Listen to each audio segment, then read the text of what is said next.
इस वक्त की बहुत बड़ी खबर 193 पर, और ये आंकड़ा क्या 2010 की ओर जाता हुआ इशारा कर रहा है। 2010 में जब जेडीयू को 115 सीटें मिली थी, भारतीय जनता पार्टी ने 91 सीटों पर जीत हासिल की थी।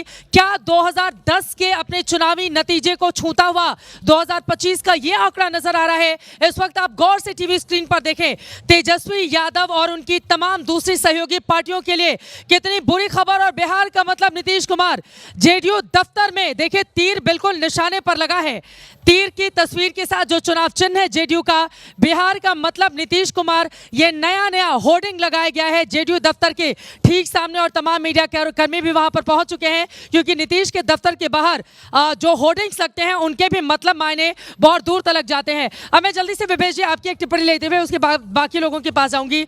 नीतीश कुमार को लेकर बीजेपी में एक संकोच था कि उनको मुख्यमंत्री के तौर पर कैसे प्रोजेक्ट किया जाए। बार बार जब खुद गृह मंत्री से या बाकी नेताओं से सवाल पूछा जाता था तो वो कहते थे विधायक दल तय करेगा, लेकिन बाद में उनको भी मानना पड़ा कि नीतीश कुमार बिहार की जरूरत भी है, मतलब जरूरी भी है, और एक तरह से बीजेपी के लिए मजबूरी भी। शुरुआती भाषा अस्वस्थमा हतो वाली थी, लेकिन बाद में उन्होंने स्वीकार किया। अगर बिहार के चुनावी मैदान को आप देखेंगे तो एक तरफ से दो अनाड़ी थे, दूसरी तरफ से दो माहिर खिलाड़ी थे राजनीति के। नरेंद्र, वो दोनों लोग अनाड़ी हैं, तेजस्वी और राहुल दोनों जब वो पानी में छपाछप कर रहे थे, लोग कह रहे थे नाटक कर रहा है। जब वो वोट चोरी की बात कर रहे थे, लोग उन पर भरोसा नहीं कर रहे थे।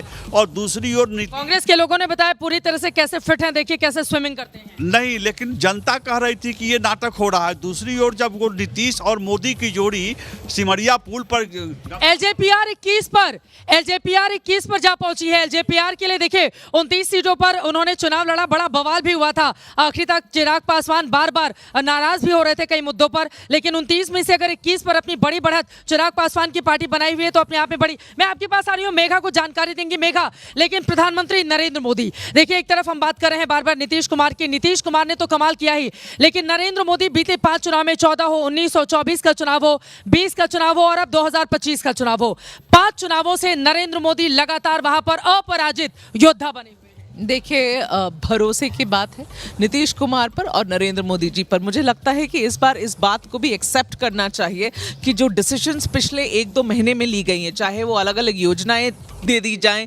या जो 10,000 महिलाओं के खाते में दे दी जाए, ये बात बार बार लोगों ने क्या उठाकर कही थी कि 10,000 दे दिया तो उसका क्या मतलब है, ये तो वन टाइम 10,000 है। और ये भी कंपेयर किया कि आप इसको मध्य प्रदेश या महाराष्ट्र की तरफ ना समझें, क्योंकि महिलाएं वहाँ की शायद ज़्यादा सशक्त हैं, बिहारी महिलाओं को बड़ा कमज़ोर समझा गया। ये 1.5 करोड़ महिलाएं जो है ना चित्रा, उन्होंने कमाल दिखाया, खुद भी वोट की और अपने घर वालों से भी वोट करवाया है। इसीलिए इस तरीके का 190 है, तो बीजेपी और जेडीयू भी नहीं सोच रही थी इस तरीके के नंबर्स। मैं क्विकली आपको एक चीज पढ़ के सुनाना चाह रही हूं, जल्दी से। सवाल बार बार अब पूछा जा रहा है, व्हाट्सएप पे बहुत लोगों ने मुझे भेजा है, वो ये है कि have the total votes polled by Jan Swaraj party in entire Bihar exceeded the number of interviews given by Prashant Kishor in the last 3 months. उसका ये मतलब है कि पिछले 3 महीने में प्रशांत किशोर के इंटरव्यूज के नंबर ज्यादा हैं या जो वोट मिले हैं उनको वो ज्यादा है। इस तरीके का तंज अब कसा जा रहा है प्रशांत किशोर पे।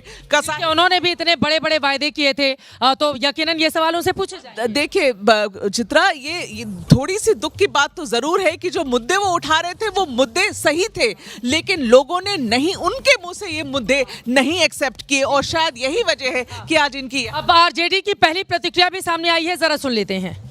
किस पार्टी को क्या टिकट बंटवारों में गलती हुई है? ये सब तो, ये सारे चीज़ों पर जवाब तभी दी जाएगी जब अंतिम परिणाम आएंगे।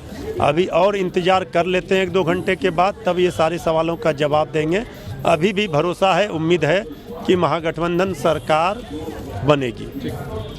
अब तो मृत्युंजय तिवारी जी को कम से कम हार मान लेनी चाहिए। 11 बज चुके हैं और यहाँ पर आंकड़ा आरजेडी का 35 पर, कांग्रेस पार्टी 10 भी क्रॉस नहीं करी है, 7 पर आकर टिक गई है और वो कह रहे नहीं अभी हार नहीं मानेंगे, आखिरी तक लड़ते रहेंगे और अभी भी पूरी उम्मीद है कि तेजस्वी यादव बनेंगे मुख्यमंत्री। लेकिन जल्दी से आपको बताते चले हैं, चाहे मिथिलांचल हो, सीमांचल हो, पूर्णिया का इलाका हो और मगध का इलाका हो, हर जगह यहाँ पर नीतीश कुमार, नरेंद्र मोदी का डंका बजता पहुंचता हुआ दिखाई दे रहा है और ऐसा लग रहा है धीरे धीरे ये आंकड़ा क्या 2010 के रिजल्ट के आसपास जाकर थम जाएगा, जब सबसे शानदार प्रदर्शन इन दोनों पार्टियों की ओर से मिलकर किया गया था।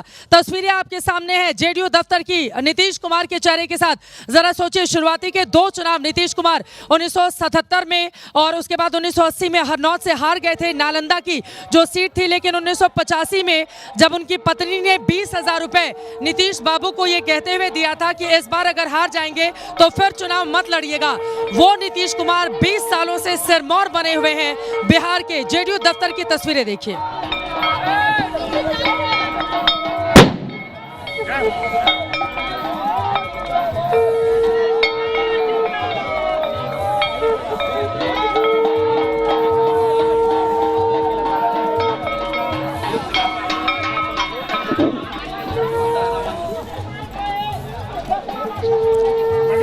चुनावी शंखनाद हो गया है और इस शंखनाद के जरिए जल्दी ही वो तारीख भी सामने आ जाएगी कि नीतीश कुमार कब लेंगे मुख्यमंत्री पद की शपथ। इसके साथ ही अपने आप में नीतीश कुमार ये कमाल भी करने जा रहे हैं कि 10 बार शपथ लेने वाले हिंदुस्तान के वो एकमात्र नेता बनने जा रहे हैं मुख्यमंत्री के तौर पर।